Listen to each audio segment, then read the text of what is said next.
Quando o Senhor voltar e descer do céu, sua aparição será visível para todo o mundo, assim como a ascensão de seu povo para encontrá-lo nos ares, um evento conhecido como arrebatamento. Alguns ensinaram que haveria um arrebatamento secreto. Secreto é a última palavra que deve ser usada para descrever o arrebatamento. Nada mais público ocorrerá na história da humanidade, como vemos pela descrição de Jesus. E ele enviará os seus anjos com grande clangor de trombeta, os quais ajuntarão os seus escolhidos desde os quatro ventos, de uma a outra extremidade dos céus. Mateus 24, 31. Isso não é um segredo. Note também que não se trata de ser arrebatado na igreja. Antes, refere-se àqueles que permanecem na terra e que são os escolhidos de Deus.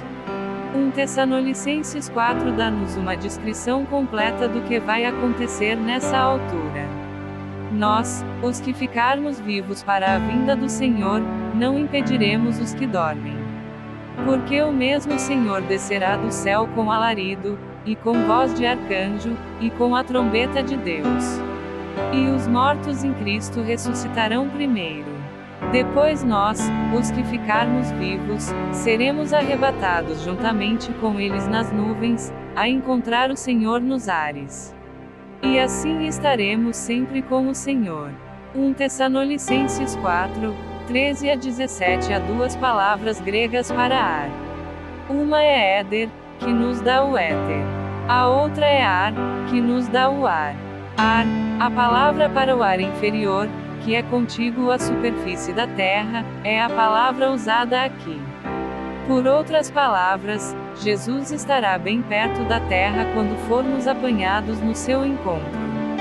Como é que alguém pode não saber que algo está a acontecer quando o Senhor está a gritar, o arcanjo está a falar e a trombeta de Deus está a soar? Algumas pessoas dizem que a palavra arrebatamento não está contida no Novo Testamento. Isso é bem verdade, mas depende da tradução aplicada. O Novo Testamento, como é óbvio, não foi originalmente escrito em inglês.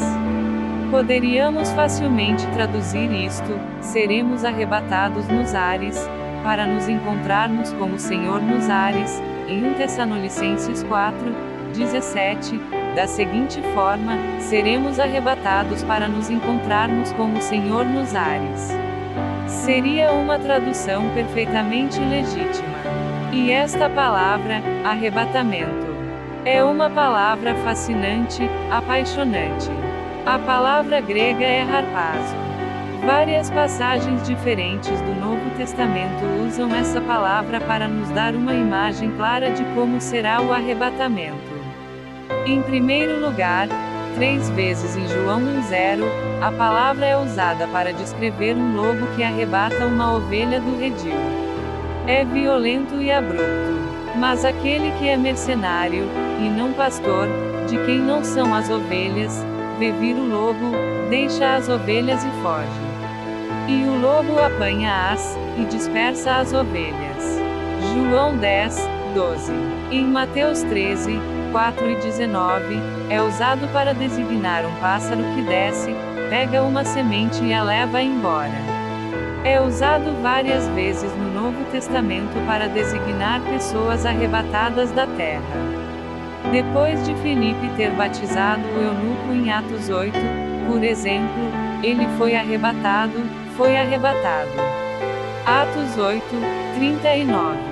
E, quando foram arrebatados da água, o Espírito do Senhor arrebatou a Filipe, de sorte que o eunuco não o viu mais, e seguiu o seu caminho, regozijando-se. Paulo fala de um amigo seu, mencionado 2 vezes em 2 Coríntios 12, que foi arrebatado ao terceiro céu. 2 Coríntios 12, 2 a 4. Conheci um homem em Cristo, há mais de 14 anos, que não sei se no corpo, ou se fora do corpo, Deus o sabe.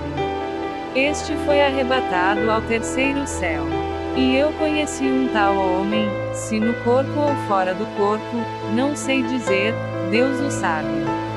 como foi arrebatado ao paraíso, e ouviu palavras indizíveis, que não é lícito ao homem proferir.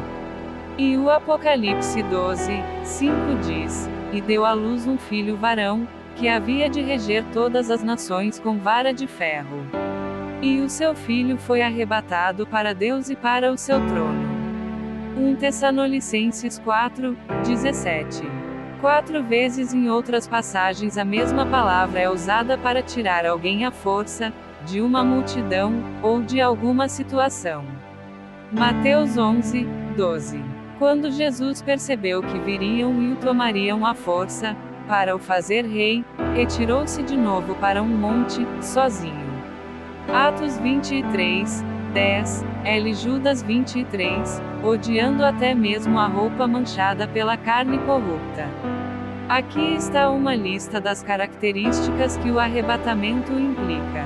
Acontecerá sem aviso prévio. Será repentino e forte. Não haverá tempo para se preparar. Se estivermos no processo de nos prepararmos, será tarde demais. Mateus 24, com outro então, diz quão rapidamente o arrebatamento ocorrerá. Então, nessa altura, 2 homens estarão no campo. Um será levado e o outro deixado. 2 mulheres estarão a moer no moinho. Uma será levada e a outra será deixada. Mateus 24, 40 e 41. O Evangelho de Lucas diz que serão 2 numa cama. Uma será levada e a outra deixada. Lucas 17, 34. Assim, há uma separação súbita, dramática e eterna das pessoas mais próximas umas das outras. 2 mulheres a trabalhar no moinho, os 2 homens que trabalham no campo. Até os 2 que partilham a mesma cama. Quando chega o arrebatamento, arrebata um e deixa o outro. Qual de nós será arrebatado ou deixado? É importante que decidamos essa questão. Vigiai, pois, porque não sabeis a que hora virá o vosso Senhor. Sabei, porém, isto: se o dono da casa soubesse a que hora havia de vir o ladrão, vigiaria, e não deixaria minar a sua casa. Portanto, estai vós também preparados, porque o Filho do Homem virá numa hora em que não penseis. Mateus 24, 42 a 44. Se o mestre soubesse o que ia acontecer, teria ficado acordado. Teria estado vigilante. Por isso, Jesus diz: preparem-se. Se pensamos que sabemos, na verdade não sabemos. Se esperamos que ele venha numa determinada altura, não será essa a altura em que ele virá. Sublinho isto porque milhões de cristãos têm caído em revelações de que Jesus vem num determinado dia ou numa determinada altura. Isso é totalmente contrário aos seus ensinamentos. Observamos anteriormente estas palavras de Marcos 13. Vigiai, pois, porque não sabeis quando virá o dono da casa, se à tarde, se à meia-noite, se ao cantar do galo, se pela manhã, para que, vindo de repente, não vos encontre dormindo. E o que vos digo a vós, digo a todos: vigiai. Marcos 13, 35 a 37. Temos de estar atentos. Isso não significa que temos de ficar bem acordados, sem dormir. Significa que temos de ser sensíveis ao facto de a figueira pôr folhas. Há um último sinal que Jesus dá no seu discurso que implica olhar para cima. É a parábola da figueira. Aprende agora esta parábola com a figueira. Quando o seu ramo já se tornou tenro e produz folhas, sabeis que o verão está próximo. Assim também vós, quando virdes todas estas coisas, sabei que ele, ou ela, está próximo, às portas. Em verdade vos digo que não passará esta geração sem que todas estas coisas aconteçam. Mateus 24, 32 a 34. A maior parte das pessoas conhece as 4 estações do ano: primavera, verão, outono e inverno. mas nem todos. Há quem não conheça. Quando se olha para as suas alturas, vêem-se ramos-nos contra o céu. Depois, começa a haver uma mudança. Pequenos e finos botões verdes começam a aparecer, criando uma névoa verde. Quando isto acontece, sabemos que o verão está a chegar.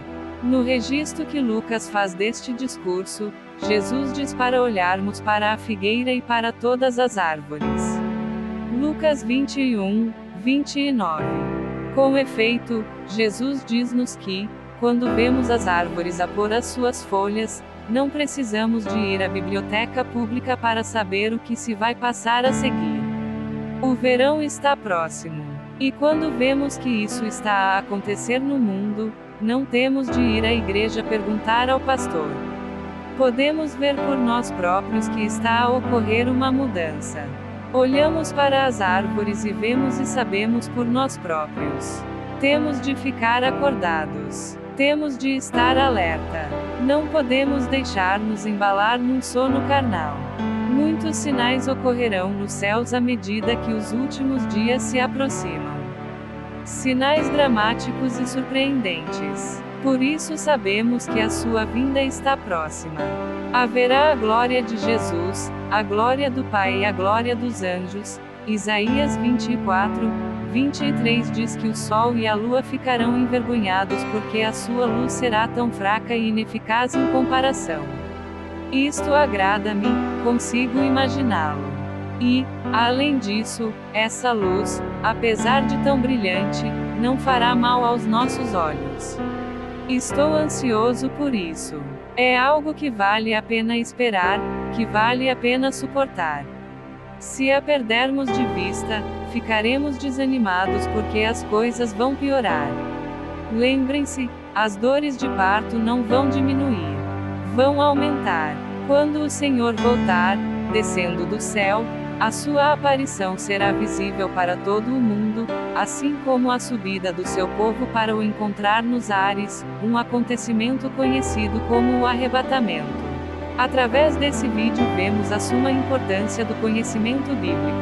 Hoje, principalmente com tantas fontes de informações, é necessário ter o conhecimento bíblico elevado, para que assim não sejamos enganados e desvirtuados da fé por grupos sectários, que no papel se autodenominam cristãos, mas que na prática vão na contramão das escrituras sagradas.